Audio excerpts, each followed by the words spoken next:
Assalamualaikum warahmatullahi wabarakatuh. Apa kabar adik-adikku sekalian? Semoga adik-adik semua dalam keadaan sehat dan tetap semangat ya. Di video kali ini, pembahasan kita masih pada materi usaha dan energi, namun pada submateri yang berbeda, yaitu energi potensial. Di video atau pertemuan sebelumnya, kita sudah mempelajari tentang konsep usaha, konsep energi kinetik, serta hubungan antara keduanya. Kita telah ketahui juga bahwa energi mekanik terdiri dari energi kinetik dan energi potensial. Video kali ini khusus membahas apa itu energi potensial dan hubungannya dengan usaha. Nah, sebelum kita masuk ke pembahasan, alangkah baiknya kita mengetahui terlebih dahulu apa tujuan pembelajaran kali ini. Yang pertama, peserta didik mampu menjelaskan konsep energi potensial dengan baik. Yang kedua, peserta didik mampu menganalisis hubungan usaha dengan energi potensial dengan benar. Dan yang ketiga, peserta didik mampu mengaplikasikan teorema usaha energi potensial dalam menyelesaikan permasalahan kehidupan sehari-hari dengan tepat. Oke, langsung saja kita masuk ke pembahasan pertama, yaitu mengenai apa itu energi potensial. Energi potensial adalah energi yang dimiliki oleh suatu benda karena pengaruh konfigurasi, letak atau posisi benda relatif terhadap sekitarnya. Energi potensial adalah energi yang dapat disimpan untuk digunakan nantinya. Nah, terdapat beberapa jenis energi potensial atau biasanya dilambangkan EP sehubungan dengan gaya tertentu. Di antaranya adalah energi potensial gravitasi dan energi potensial elastis. Nah, lain halnya dengan energi kinetik translasi sebuah benda yang memiliki sebuah rumus umum, tidak ada rumus matematis tetap untuk energi potensial. Perumusan energi potensial ini bergantung pada gaya yang terlibat. Meskipun demikian, tidak setiap gaya memiliki sebuah energi potensial. Energi potensial hanya dapat didefinisikan untuk sebuah gaya konservatif. Nah, apa itu gaya konservatif? Akan kita bahas setelah ini. Dua jenis energi potensial yang akan kita bahas adalah energi potensial gravitasi dan energi potensial elastis. Energi potensial adalah milik sistem, bukan milik sebuah benda itu sendiri.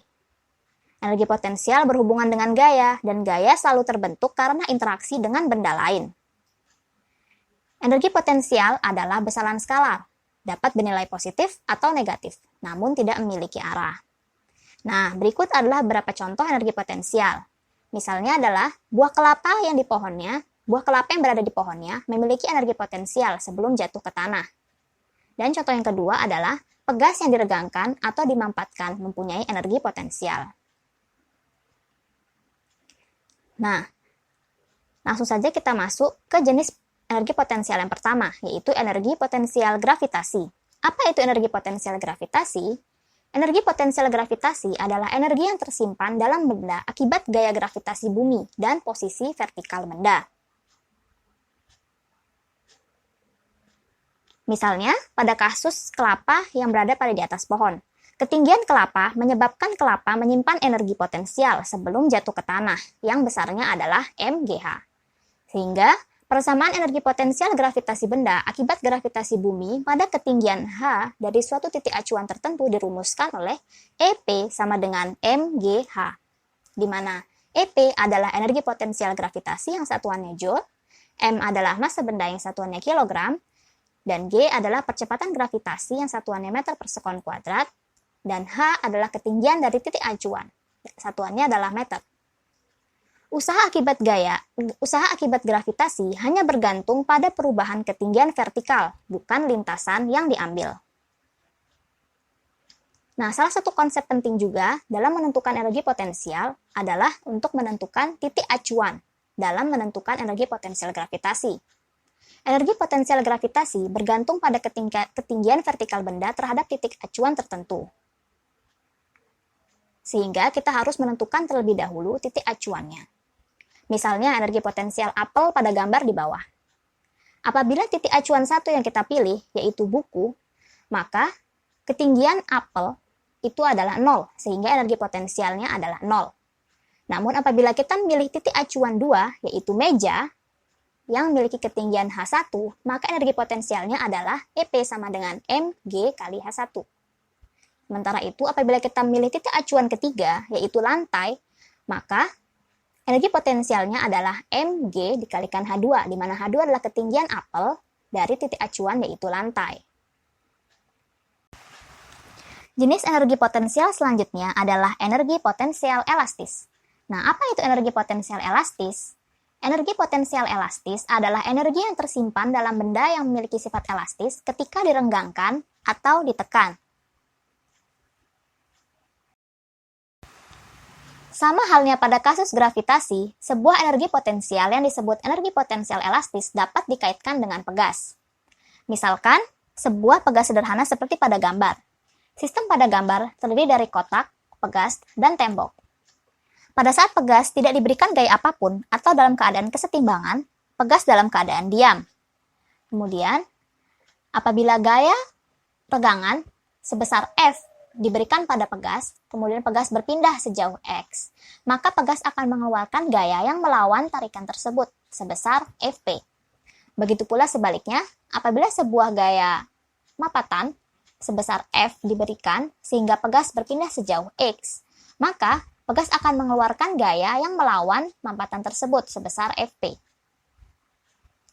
Gaya yang dikeluarkan oleh pegas saat direnggangkan maupun dimampatkan besarnya adalah Fp sama dengan min Kx, di mana K adalah konstanta pegas yang menunjukkan ukuran kekakuan pegas dan X adalah perubahan panjang pegas.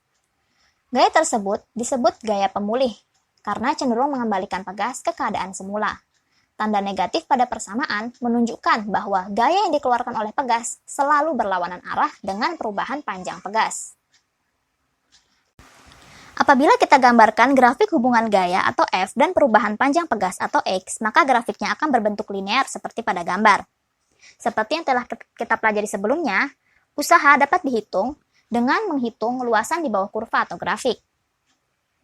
Nah, karena kurva tersebut berbentuk segitiga, maka W-nya sama dengan luas segitiga, yaitu setengah kali alas kali tinggi. Alasnya adalah X, sedangkan tingginya adalah Kx, sehingga W sama dengan setengah Kx kuadrat. Usaha untuk memampatkan atau merenggangkan pegas tersebut kemudian tersimpan dalam pegas sebagai energi potensial pegas, yang besarnya EP pegas sama dengan setengah Kx kuadrat, di mana EP adalah energi potensial elastis yang satuannya Joule, K adalah konstanta pegas yang satuannya Newton meter, dan X adalah perubahan panjang pegas yang satuannya meter. Energi potensial elastis bernilai maksimum ketika pegas mencapai regangan maupun mampatan maksimum. Nah, sekarang muncul pertanyaan, bagaimana hubungan usaha dan energi potensial?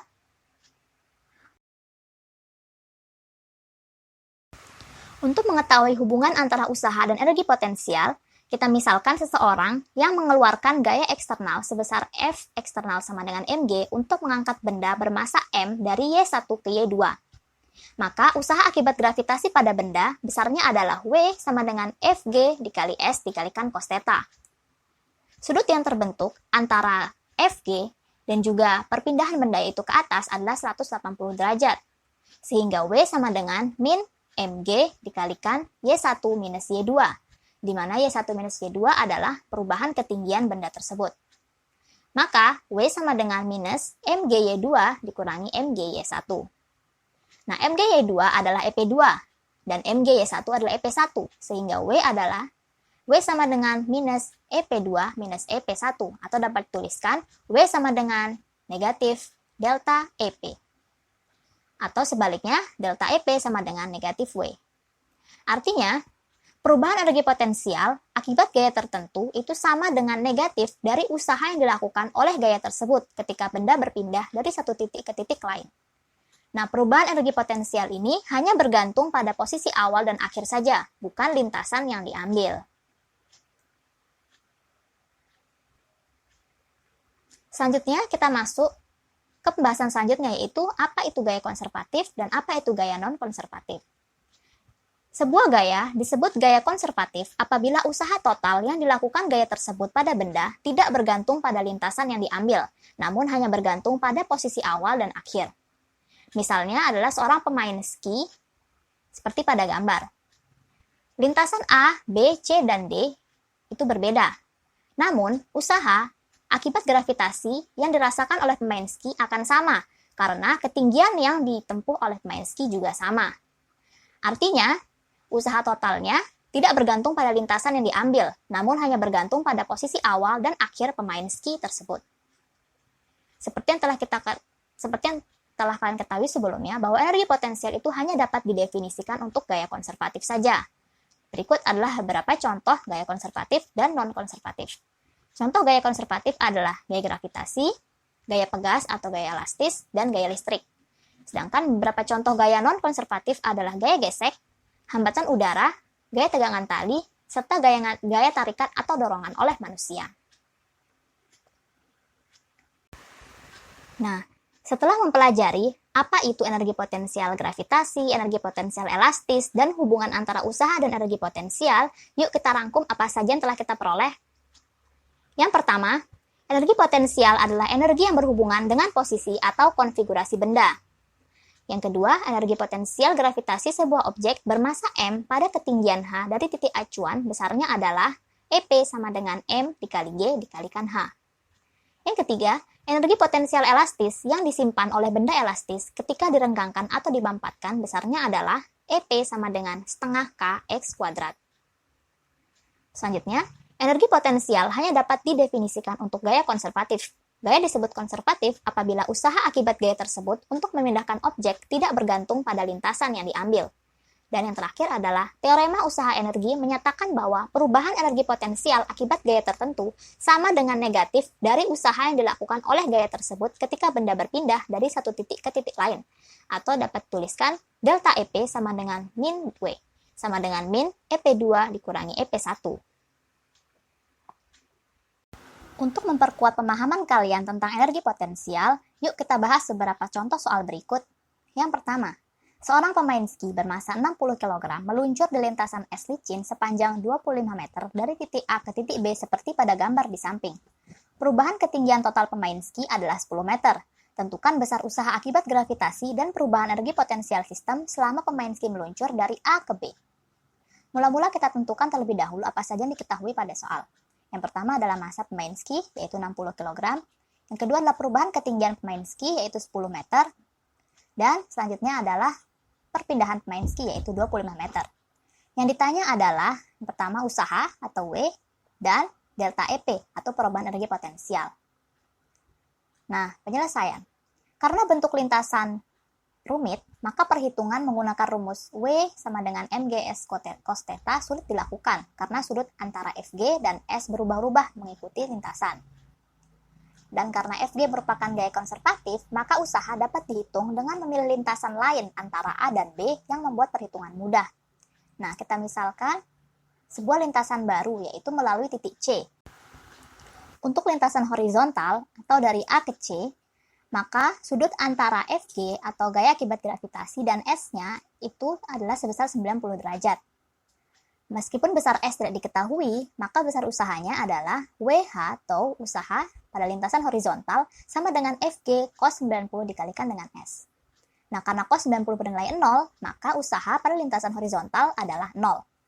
Selanjutnya untuk lintasan vertikal atau dari C ke B, maka W vertikal sama dengan FG cos 0 dikalikan S. Mengapa cos 0? Karena sudut yang terbentuk antara FG dan juga perpindahan atau S itu adalah 0 derajat atau searah.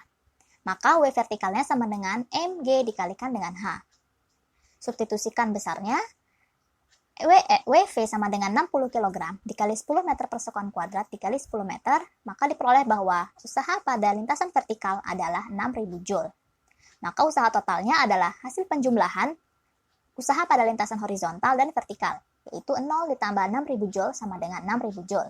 Maka usaha yang dialami oleh pemain ski akibat gravitasi besarnya adalah 6000 Joule.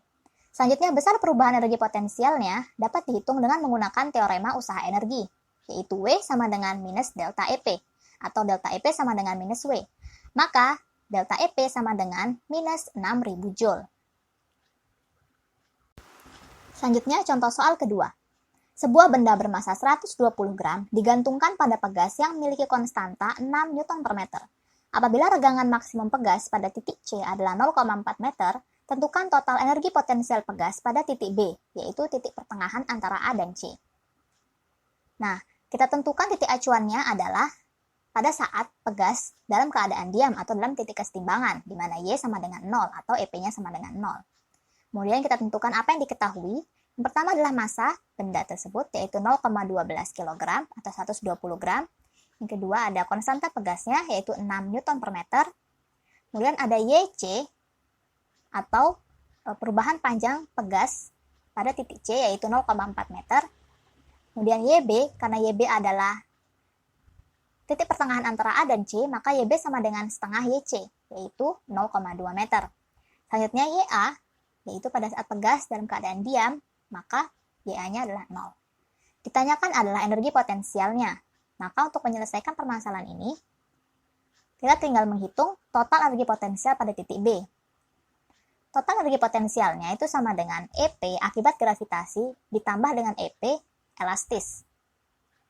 Maka EP sama dengan mg YB, karena kita menentukan energi potensial pada titik B, ditambah setengah K YB kuadrat. Substitusikan nilai-nilainya, maka kita peroleh bahwa EP itu sama dengan minus 0,24 ditambah 0,12, sama dengan minus 0,12 Joule.